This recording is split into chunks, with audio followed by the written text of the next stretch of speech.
मैं आपको थोड़ा सा बताता हूँ YouTube के बारे में। YouTube में क्या है कि पूरे वर्ल्ड की अगर बात करी जाए तो करोड़ों चैनल्स हैं जो अलग अलग जॉनर्स में हैं, अलग अलग कैटेगरीज में हैं। उसमें से दो बड़ी कैटेगरीज हैं, मोटिवेशन और एजुकेशन। पूरे वर्ल्ड में जो वर्ल्ड का नंबर 1 मोटिवेशन चैनल है वो मेरा है, और जो वर्ल्ड का नंबर 1 एजुकेशन चैनल है किसी इंडिपेंडेंट क्रिएटर का, वो उनका है, जो कि हमारे गेस्ट हैं। उनके 17 मिलियन से ज्यादा सब्सक्राइबर्स हैं। Please give an energetic and warm welcome to the one and only Khan sir.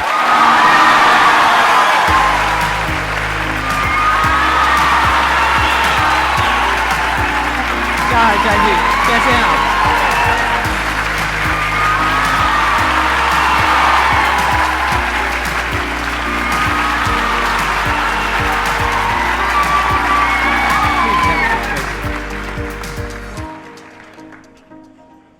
इससे पहले कि ऑडियंस आपसे कुछ पूछे या इंटरेक्ट करे, मेरे माइंड में एक क्वेश्चन है आपके लिए जी। जो बच्चे हैं वो आपके इतने दीवाने क्यों हैं, इतने पागल क्यों हैं आपके पीछे? मतलब जो वर्ल्ड का नंबर 1 एजुकेशन चैनल है किसी इंडिपेंडेंट क्रिएटर का, वो उनका है, जो कि हमारे गेस्ट है। मोटिवेशन चैनल है, अलग अलग जॉनर्स में है, अलग अलग कैटेगरीज में है। उसमें से दो बड़ी कैटेगरीज हैं, मोटिवेशन और एजुकेशन। पूरे वर्ल्ड में जो वर्ल्ड का नंबर 1 मोटिवेशन चैनल है वो मेरा है, और जो वर्ल्ड का नंबर 1 एजुकेशन चैनल है किसी इंडिपेंडेंट क्रिएटर का, वो उनका है, जो कि हमारे गेस्ट हैं। उनके 17 मिलियन से ज्यादा सब्सक्राइबर्स हैं। Please give an energetic and warm welcome to the one and only Khan sir.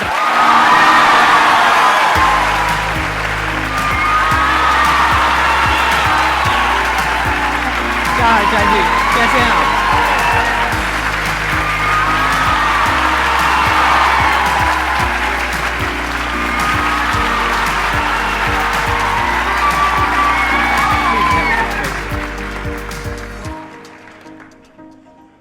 इससे पहले कि ऑडियंस आपसे कुछ पूछे या इंटरेक्ट करे, मेरे माइंड में एक क्वेश्चन है आपके लिए जी। जो बच्चे हैं वो आपके इतने दीवाने क्यों हैं, इतने पागल क्यों हैं आपके पीछे? मतलब मेरे कमेंट सेक्शन में भरा पड़ा था, खान सर कब आएंगे, खान सर कब आएंगे। मतलब ऐसा क्या जादू कर दिया आपने बच्चों के ऊपर? ये सवाल हम आपसे भी पूछते हैं, हमारे पे भी इतना कमेंट आया, इतना मेरे तो ऑफिस में लोग चले आए कि सर कब जा रहे हैं। अच्छा। क्योंकि हम लोग का तो एग्जैक्ट है, वही पढ़ाना है। हाँ। तो देखिए, हम लोग का मेन है कि बच्चों को जो जरूरत रहती है कि अगर लड़का पढ़ने आ रहा है ना, उसके मन में कोई डाउट ना रह जाए। हम उसको कहते हैं कि हम तुम्हें पढ़ा रहे हैं, दम है तो भूल के दिखाओ, याद करके नहीं।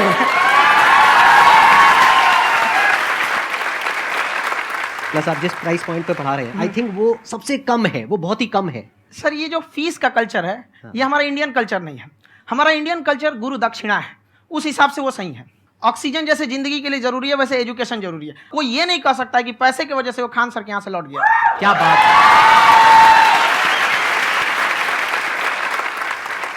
मैंने देखा कि आपका ये जो चैनल है कि ये पिछले 3 साल के अंदर अंदर ही ग्रो किया है। हमको जब चैनल शुरू हुआ तो एक दिन में हम 4-5 वीडियो बनाए।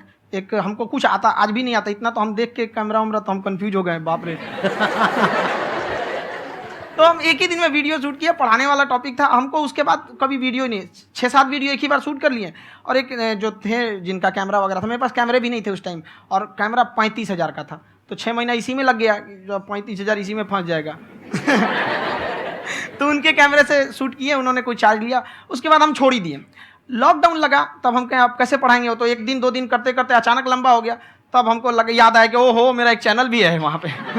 तो उस समय उस पर लगभग 30,000 सब्सक्राइबर हो चुके थे। तो जैसे लॉकडाउन लगा तो उस पर पढ़ाना चालू किया, और पता नहीं क्या लोगों को पढ़ाई में इतना इंटरेस्ट आ गया कि आपका स्टाइल ऐसा है थोड़ा सा। आप आई थिंक पढ़ाई के साथ साथ में जो बीच बीच में आप थोड़ा बहुत छोड़ते रहते हैं ना, मतलब जो एंटरटेनमेंट चलता रहता है। ये बात हम देखिए, जब हम गुलाम थे ना, तो अंग्रेजों ने एक चाल चला था कि भारत को हम फिजिकली गुलाम रखेंगे 100-200 साल, मेंटली 1000 साल कर देंगे। उन्होंने पढ़ाई का मॉडल चेंज कर दिया। उन्होंने ऐसा डिजाइन किया कि ये टीचर की रिस्पॉन्सिबिलिटी है, वो पढ़ा के चला जाए। टीचर की रिस्पॉन्सिबिलिटी यहाँ खत्म नहीं हो जाती है। पढ़ाना तो कोई भी पढ़ा सकता है, टीचर की इससे बड़ी रिस्पॉन्सिबिलिटी होती है उसे समझाना। वो समझा कि नहीं समझा। अगर लड़का आपके समझाने के बाद डाउट रह गया तो ये आपकी गलती है। लड़का हमसे पूछता है, सर इतनी भीड़ है आपके पास, तो कहते सर डाउट कैसे पूछेंगे? हम कह रहे यार, तुम्हारा डाउट बचेगा तब ना पूछेगा तुम डाउट यहाँ पे।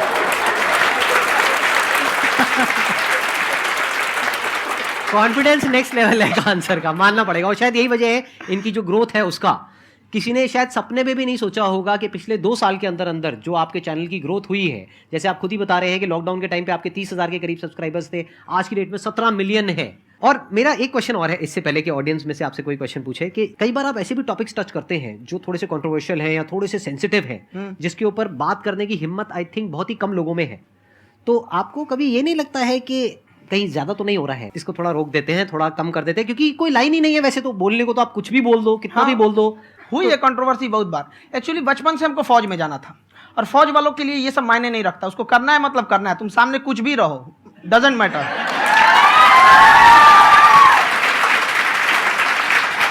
और मैंने YouTube पे देखा कुछ वीडियोस में कि आपका जो इंस्टीट्यूट है वहां पर आज से कुछ साल पहले कुछ बम गिरे थे। हाँ, कुछ गिरे थे, कुछ तो बहुत सॉलिड जगह गिरा था, फटा नहीं वो।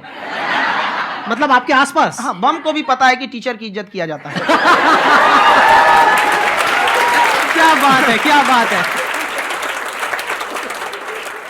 मैं समझ पा रहा हूं कि ये आपके अंदर जो एटीट्यूड है ये कहां से आ रहा है, क्योंकि आप बचपन से ही फौज में जाना चाहते थे, तो आप जंग के मैदान में ही खड़े हैं एक तरीके से। बस फर्क ये है कि आपके हाथ में कलम है, हथियार ना हो करके। हथियार से एक आदमी की जान जा सकती है, हाँ। कलम से बहुत ताकत होता है। शिक्षा एक ऐसा हथियार है ना, हर कुरीतियों से लड़ सकता है, हर तरह की समस्याओं से। और ये एक ऐसा हथियार है, मेटल डिटेक्टर में भी नहीं पकड़ाता है।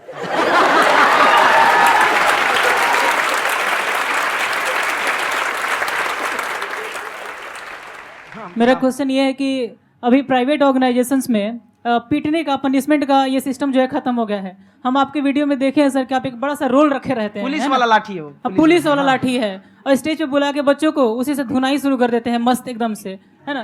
तो सर मतलब कि बच्चे मतलब कि डरते नहीं आपसे, और इस तरीके से कैसे कनेक्टेड हैं आपसे, है ना। और एक और क्वेश्चन सर, यूपीएससी का जो आप अपना बैच स्टार्ट करने वाले हैं, ठीक है, उसके बारे में बताइए सर, क्योंकि मुझे मतलब कुछ इशू करना है सर, ठीक है। और संदीप सर को देख लिए, मेरा तो वैसे ही हो जाना है।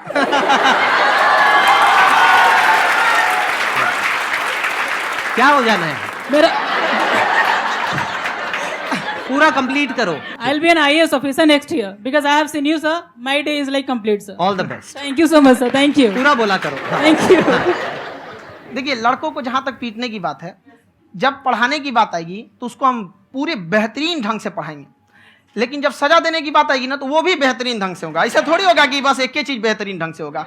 और डर का होना बहुत जरूरी है। ये डर भी अपने आप में एक मोटिवेशन है, क्योंकि जब आपके अंदर एक थोड़ा सा डर रहे ना, तो डर के भागिए मत। एक ऐसा डर जिसको आप लगे कि नहीं नहीं थोड़ा सा और करने की जरूरत है, फिर तो ये हम इसको क्रॉस कर जाएंगे। आप तो लड़कों के अंदर ये डर बनाना भी जरूरी रहता है। और रही बात यूपीएससी वाले की, जो आपने बोला, बहुत सारे लड़के वेट कर रहे हैं यूपीएससी की, क्योंकि 2-2.5 लाख फीस सारे लोग एफोर्ड नहीं कर सकते। और हमारा वही रहता है, हम तो ज्यादातर हमारे स्टूडेंट देखेंगे तो किसी के रिक्शा वाला, सब्जी वाला, यही लोग, इनको तो 2.5 लाख रुपया, इनके पास पूरी संपत्ति नहीं होती है, फीस कहाँ से भरेंगे वहाँ पे, उसके बाद रहेंगे कहाँ से। तो ऑल ओवर इंडिया से, कश्मीर से कन्याकुमारी तक, गरीब से गरीब भी लड़का उसको पढ़ सकता है। यही कुछ 1000 रुपये मंथली, 12-14 हज़ार साल का पड़ेगा, खत्म हो जाएगा इतना में।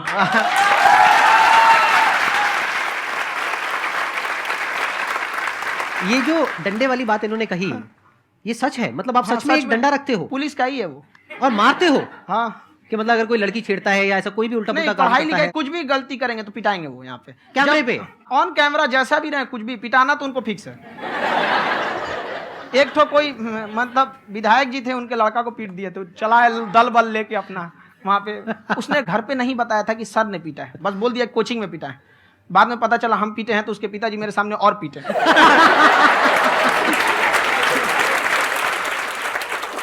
सर आपका सबसे बड़ा डर क्या है, आप दोनों का? फौजी को डरे नहीं लगता है, बाकी अफसर से पूछिए। आज के सेशन से पहले कोई डर नहीं था, लेकिन अब मुझे इनकी डंडे वाली कहानियां सुन करके डर लग रहा है कि कहीं मैंने गलती से कुछ बोल दिया और इन्होंने कहीं पीछे कुछ रखा हुआ है, और यहीं आ करके अगर इन्होंने मेरी पिटाई कर दी तो बहुत बुरा हो जाएगा। तो इसलिए हमको थोड़ा डर लग रहा है।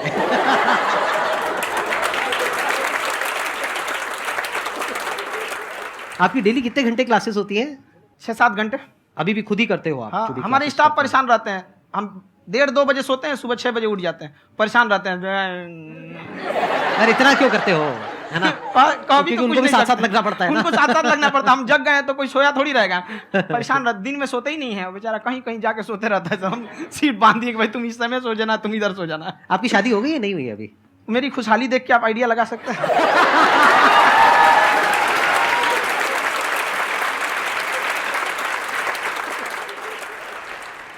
First of all I would like to say sir thank you so much to you and to your team कि आपने मुझे यहाँ आने का मौका दिया। एंड सर अब तक मैंने आपको सिर्फ फ़ोन या लैपटॉप में ही देखा है दोनों को, आज फर्स्ट टाइम लाइव देख रही हूँ तो बहुत अच्छा लग रहा है। तो मेरा क्वेश्चन ये है सर आपसे, जब हम लाइफ में कोई डिसीज़न लेते हैं कि हमें ये पर्टिकुलर चीज़ करनी है, और क्योंकि हम डिसीज़न लेते हैं तो हमारी आदत है कि पहले हम 4 लोगों से पूछते हैं कि तू बता तेरी क्या राय है, तू बता तेरी क्या राय है। तो उनमें से अगर कोई हमें कह देता है कि ये बेकार डिसीज़न है मत कर, तो हमारा माइंड कहीं ना कहीं डाइवर्ट होने लगता है और उसकी वजह से हम अपना डिसीज़न चेंज कर देते हैं। तो मेरा क्वेश्चन ये है कि कैसे हम अपने डिसीज़न पे स्टिक रहे, कैसे हम जो दूसरे के ओपिनियन है उनको अफेक्ट ना होने दें अपने ऊपर।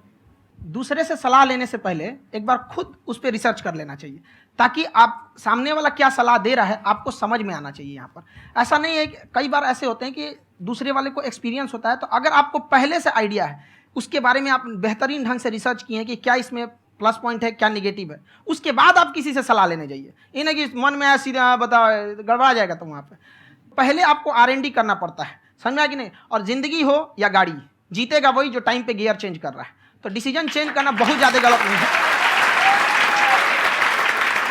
इन्होंने बहुत अच्छी बात कही है और मैं इसी बात में थोड़ा सा और ऐड ऑन करूंगा कि ये जो आपने कहा ना कि अपने डिसीजन पे स्टिक कैसे रहें, ये कोई अच्छी क्वालिटी नहीं है, क्योंकि टाइम टू टाइम आपको अपने डिसीजंस को चेंज करना होता है। जैसे आपने 4 लोगों से डिस्कस किया, कोई इंसान कुछ पॉजिटिव बोल रहा है, कोई नेगेटिव बोल रहा है, उससे फर्क नहीं पड़ना चाहिए। डिपेंड ये करता है कि वो जो बोल रहा है उसका बेसिस क्या है, क्या वो किसी नॉलेज या एक्सपीरियंस के बेस पे बोल रहा है या ऐसे ही कुछ भी बोल रहा है। ऐसे ही बोल रहा है तो फिर उसकी बात पे ध्यान क्यों दे रहे हो। अगर किसी नॉलेज या एक्सपीरियंस के बेस पे बोल रहा है, फिर चाहे वो पॉजिटिव बोल रहा है चाहे नेगेटिव बोल रहा है, दोनों ही मायने रखता है। उसके बाद में रिसर्च करनी है और फिर रिसर्च करने के बाद में फाइनल डिसीजन अपना खुद का होना चाहिए। अब वो डिसीजन उससे अलग भी हो सकता है जो आपने पहले लिया था, और वो सेम भी हो सकता है। सर मेरा क्वेश्चन दोनों से है आपसे, how to deal procrastination and laziness. हमारा ब्रेन है ना, ये बहुत आलसी टाइप का, इसको आराम खोजना पसंद है। अब थोड़ा सा भी आप इसको आराम की ओर लेके चले गए ना तो फिर उधर ही रहेगा। आप सोचेंगे 10 मिनट आराम कर लेते हैं ना, तो 10 मिनट 2 घंटा बना देगा। उसको टॉर्चर कीजिए, चल 10 मिनट बाद में। उसको आप उस पर हावी में, वो कह रहा है कि हमको आराम चाहिए, आपको हाँ आराम मिलेगा, पहले काम फिर मिलेगा आराम। तो आप उसके हिसाब से मत चल। आपका मन कर रहा है थोड़ा सा देख लेते हैं, कोई नोटिफिकेशन आया, आप कोई काम कर रहे हैं, क्यों पहले काम कर लीजिए, बाद में देखिएगा ना नोटिफिकेशन। आप हावी मत होने दीजिए यहाँ पे। अगर आप 5 मिनट भी थोड़ा सा लूज पड़े ना, थोड़ा सा कमर सीधा कर लेते हैं, 2 घंटा बर्बाद कर दिया आपको। हावी मत होने दीजिएगा उसको अपने ऊपर। प्रोक्रेस्टिनेशन को तोड़ने का एक ही तरीका है, सबसे छोटे लेवल पे ले जा करके उस गोल को तोड़ दो। यानी वो गोल बहुत बड़ा है, उसको ब्रेक डाउन करो, उसके सबसे पहले स्टेप पे आ जाओ कि उसको अचीव करने का सबसे पहला स्टेप क्या है। जैसे गाड़ी चलाना सीखना है, उसका सबसे पहला स्टेप क्या है। अगर घर में कोई नहीं है सिखाने वाला या सिखाने वाली, तो बाहर जा करके जो गाड़ी का ड्राइविंग स्कूल है उधर जा करके पैसे दे दो। अब फंस गए ना तो फंसा दो अपने आप को। दिमाग ये लगाओ कि अपने आप को कैसे फंसाया जाए। जब हम फंस जाते हैं ना तो फिर हमको वो काम करना ही पड़ता है। Then there is no looking back. जब तक आप सोच रहे हो तब तक सोच रहे हो, उसको बोलते हैं पैरालिसिस ऑफ एनालिसिस, कि आप सोचते चले जा रहे हो अपने माइंड में, मैं ये करूंगा वो करूंगा वो करूंगा वो करूंगा, और प्रोक्रेस्टिनेट हो रहा है, वो चीज टलती चली जा रही है। तो उसको छोटे से छोटे लेवल पे ब्रेक डाउन करके उसको कर दो, दैट इज नंबर 1। और जैसे ही करना शुरू करते हो, कोशिश करो कि उसको जब तक कि आप सही से नहीं कर लेते हो उसको छोड़ना नहीं है, तो आपकी लेजीनेस भी खत्म हो जाएगी। कई लोगों को तो हमने देखा है जो सप्ताह में कुछ भी नहीं करता, वो भी संडे को आराम कर रहा है।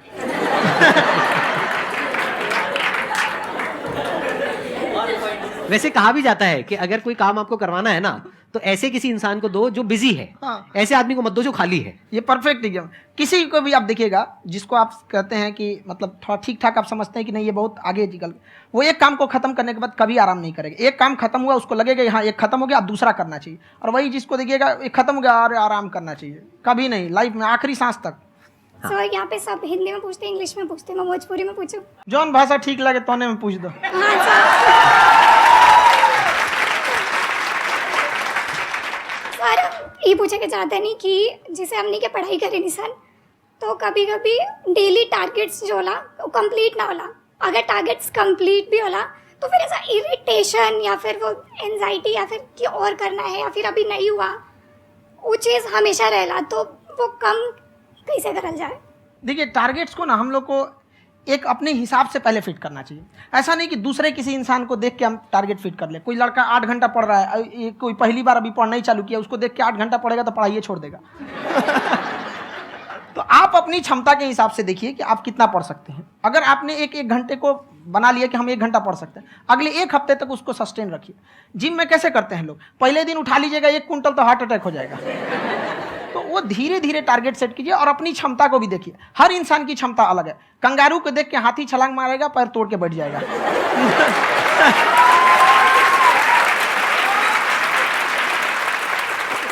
अब संदीप सर का मोटिवेशन देख के इसका मतलब क्या कि ट्रेन के आगे खड़ा हो जाएंगे, ढकेल देंगे तुमको।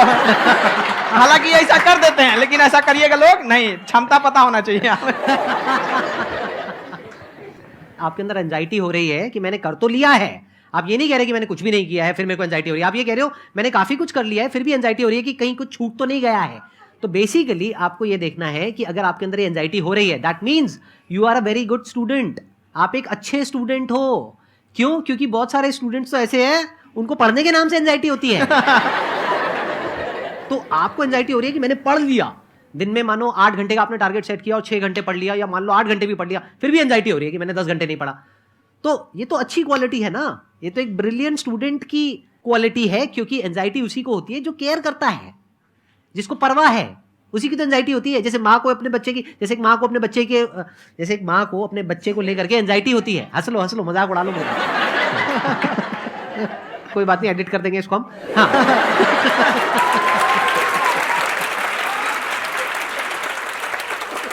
जैसे एक माँ है, उसको अपने बच्चे को लेकर के एंजाइटी होती है, थोड़ी सी भी तबीयत खराब हो जाए उसको एंजाइटी होती है, चाहे बच्चा ठीक भी है, डॉक्टर को नहीं होती है।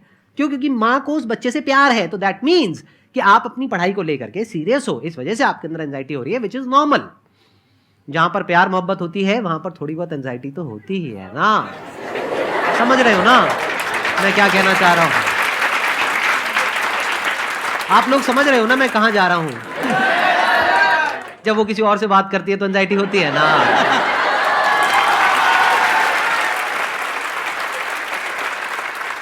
सर आपकी स्टोरी हमने सुनी थी, तो एक टाइम आया था जब आप गंगा किनारे जाके बैठ गए थे, उस समय आपको कुछ समझ नहीं आ रहा था, तो उस समय मतलब आपने ये डिसीजन कैसे लिया कि अब आगे नहीं, यहाँ से वापस जाना है? रास्ता ही नहीं था। घर जाने के लिए एटलीस्ट 90 रुपये चाहिए थे, जेब में 40 रुपये थे, कैसे घर जाते हैं? और हम गंगा के किनारे चुपचाप बैठे बैठे हम कहें कि अब बहुत टेंशन हो गया, अब घर जाना चाहिए। रूम पे तो किराए के रूम पे ही आदमी सारे लोग रहते हैं। गए वहाँ पे तो रूम लॉक हो गया था, तुम खटखटाए तो ऊपर से गुस्सा से बोले जो ऑनर थे, क्या टाइम हो गया है? तुम कहीं 9-10 बज रहा होगा। घड़ी देखिए तो 2 बज रहा था, रात का 2-2:30 बज गया था वहाँ। टेंशन में आप तो होता है, कई बार ऐसा समय आएगा कि लगेगा जैसे अब कुछ नहीं हो सकता है। तो इससे घबराना नहीं है, कभी कभी गुच्छे की आखिरी चाबी भी ताला खोल देती है। जो बातें आपने बताई कि घर में प्रॉब्लम्स ये तो बहुत लोगों ने फेस करी वहाँ पर, आप अकेले नहीं है, बहुत लोगों ने ये प्रॉब्लम्स फेस करी, बहुत तरह की प्रॉब्लम्स देखी, बहुत तरह की स्ट्रगल्स देखी, लेकिन वो सब इतने कामयाब नहीं हो पाए जितने कि आप हुए। तो आपके अंदर ऐसा कुछ ना कुछ है जो औरों के अंदर नहीं है। तो वो मैं जानना चाह रहा हूँ कि वो ऐसा क्या था जहां से कि आपका दिमाग यहां तक सोच पा रहा है कि मैं पूरे इंडिया में इतने बड़े लेवल का चेंज लेकर के आ सकता हूं, एजुकेशन फील्ड में रेवोल्यूशन लेकर के आ सकता हूं। ये सोचना ही बहुत लोगों के बस का नहीं है। मेरी एक खुद की थिंकिंग, अगर हमको कोई 100 रुपये किसी काम के लिए दिया, हम सबसे यही करते हैं, तो हम कोशिश करते हैं उसे 200 का रिटर्न दे। अगर कोई हमसे 200 रुपया फीस दे रहा है, 250 दे रहा है, तो हम उसको ये कोशिश करते हैं कि तुम्हें ऐसा लगे कि नहीं भैया हमने 10-20 हज़ार का पढ़ लिया यहाँ पर। वो ईमानदारी से कभी कमी नहीं। और हमेशा अगर हम प्रॉमिस X का करते हैं तो डिलीवर 4X करना चाहते हैं। ध्यान से सुनना और ध्यान से समझना इस फर्क को, अगर आप समझ पाए तो बहुत आगे जाओगे लाइफ में। एक वो होते हैं जो ये सोचते हैं कि हमें सब कुछ मिल जाए, हमें कुछ भी करना ना पड़े। दूसरी कैटेगरी होती है लोगों की जिनको जितना मिलता है उसमें भी चोरी चकारी करते हैं या कोशिश करते हैं कि उससे कम दे सामने वाले को जितना कि हमें मिल रहा है। तीसरी कैटेगरी होती है लोगों की, जो इनके जैसे लोग होते हैं, वो क्या करते हैं, वो ये सोचते हैं कि अगर मैंने किसी से 1 रुपये भी लिया, देखा जाए तो 200-250 रुपये कुछ भी नहीं होता है, 200-250 रुपये अगर मैंने लिया तो कैसे उसको 400 रुपये की वैल्यू दूं। ये जो थिंकिंग है ना, यही एक फर्क होता है एक ऐसे इंसान में जो बहुत आगे निकल जाता है और उस इंसान में जो मीडियोकर रह जाता है। आप अपने आप के ऊपर समय दीजिए, उसको डेवलप कीजिए। जब आप अपने आप के ऊपर खर्च करते हैं तो आने वाले समय में लोग गूगल पे आपको सर्च करते हैं। क्या बात है सर, ये आपने अभी बनाया है या ये कोई पुराना आपका वो है? बनते रहता है, इसे फ्लो में बन जाता है। आपके अंदर ना सर एक कवि छुपा हुआ है कहीं ना कहीं जो बाहर आना चाहता है। कभी ना कभी आपने सोचा होगा कुछ। हाँ, कभी कभी देखिए, एक चीज है, संगत का बहुत अच्छा असर पड़ता है। ये चीज को हमेशा, संगति का मतलब लोग हल्के में ले लेते हैं। संगति का मतलब होता है संग संग गति। तो अच्छे लोग के साथ रहेंगे तो संग संग अच्छी गति होती जाएगी, खराब में रहेंगे तो ये भी होता है। बट अपने आप को थोड़ा सोचना चाहिए कि हम केवल जी के मर जाएं इसके लिए नहीं आए हैं। लोग कहते हैं कि सर नाम क्यों नहीं बताते अपना। हमारी एक ही सोच है कि जाने के बाद इस दुनिया से हमको मतलब एक चीज देना चाहते हैं स्टूडेंट्स को कि वो याद करें कि इस पैसे की भाग दौड़ की दुनिया में हर कोई दोनों हाथ से लूटने में लगा है, खाली हाथ जाने के लिए ये सबको लगा है। तो हर कोई को ये सोचना चाहिए कि था कोई इंसान जो इतने कम फीस में इतनी शिक्षा जो महंगी थी, जो कमाने का रास्ता था, उसको भी एकदम कंपटीशन इतना कर दिया कि अब लोगों को अपनी फीस बढ़ाने में डर लगता है कि अरे यार, लड़का कमेंट करता है कि खान सर इतना ले रहे हैं, आप बहुत बड़ा टीचर हो गए।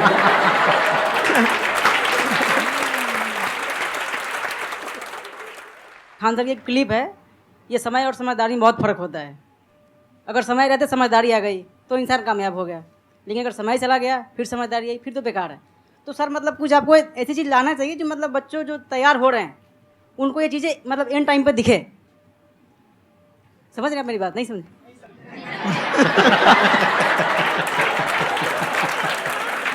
यही होता है सर, सर का मोटिवेशन ज्यादा हो जाता है।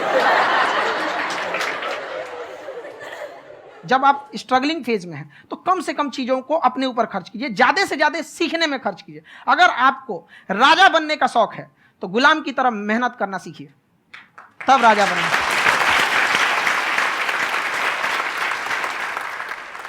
ये दुख, ये दर्द, ये सब तेरे अंदर है। तू अपने बनाए इस पिंजड़े से बाहर निकल के देख, तू अपने आप में एक सिकंदर है।